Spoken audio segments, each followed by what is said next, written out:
अरे ये मार्लिना, ये तो सिंह बन गई भैया। चेहरा ही नाम बदल दिया। आज वो 80 साल के हो गए। वो इतने बीमार रहते हैं कि बिना सहारे के चल नहीं पाते हैं। क्या दिल्ली में भारतीय जनता पार्टी फंस गई है? क्या भारतीय जनता पार्टी के नेता रमेश बिधूरी का बयान भारतीय जनता पार्टी को दिल्ली चुनाव में ले डूबेगा? इस प्रकार से भारतीय जनता पार्टी दिल्ली में सत्ता की राह देख रही थी।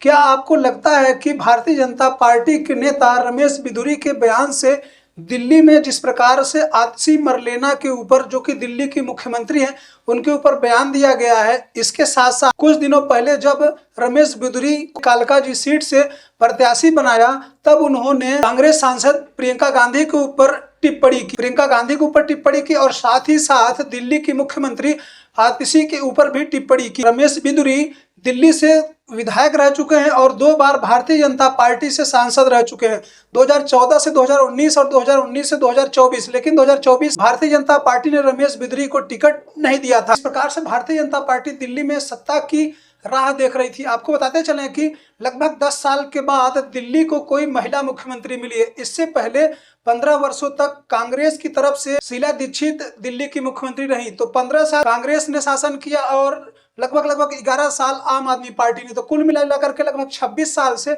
भारतीय जनता पार्टी दिल्ली में सत्ता से दूर है। और जिस प्रकार से भारतीय जनता पार्टी ने अच्छा प्लान बनाया और 2014 में उनके लगभग 2014 में पूर्ण बहुमत आई, 2019 में पूर्ण बहुमत आया, लेकिन 2024 के चुनाव में और लगभग 240 के आसपास ही सिमट गए। ऐसे में भारतीय जनता पार्टी, यह लग रहा था कि दिल्ली के चुनाव उसके लिए आसान है। लेकिन आप यह सुन लीजिए कि रमेश बिधूरी ने आतिशी को क्या कहा। अरे ये मार्लिना, ये तो सिंह बन गई भैया। चेहरा ही नाम बदल दिया। केजरीवाल ने बच्चों की कसम खाई थी, भ्रष्टाचारी कांग्रेस के साथ नहीं जाऊंगा। मार्लिना ने बाप बदल दिया। पहले मार्लिना थी, अब सिंह हो गई।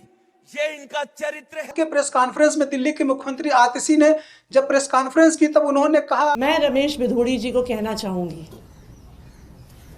मेरे पिताजी जिंदगी भर शिक्षक रहे। उन्होंने दिल्ली के हजारों गरीब लोअर मिडिल क्लास परिवार से आने वाले बच्चों को पढ़ाया। आज वो 80 साल के हो गए। वो इतने बीमार रहते हैं कि बिना सहारे के चल नहीं पाते हैं।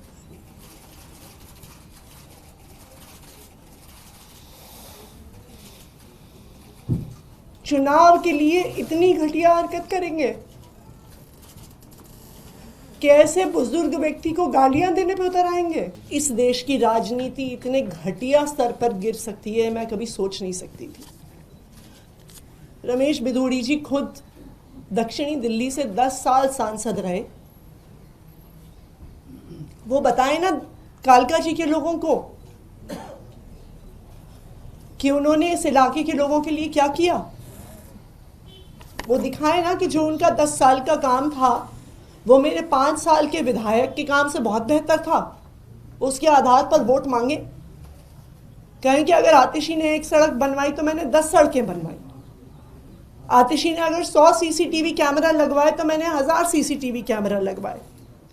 आतिशी ने अगर 1000 लाइटें लगवाई तो मैंने 5000 लाइटें लगवाई। अपने काम पर वोट मांगे। मेरे बुजुर्ग पिताजी को गालियां देके वोट मांग रहे हैं वो। ये बहुत दुख की बात है। इस प्रकार से प्रेस कॉन्फ्रेंस में आतिशी के आंसू निकल आए। क्या भारतीय जनता पार्टी को यह आंसू महंगा पड़ेगा? रमेश बिधूरी का यह बयान कभी आतिशी को लेकर के और कभी प्रियंका गांधी को लेकर के कितना महंगा पड़ सकता है? आप लोग क्या सोचते हैं? अपनी राय जरूर दें। तब तक हमें विदा दें। नमस्कार।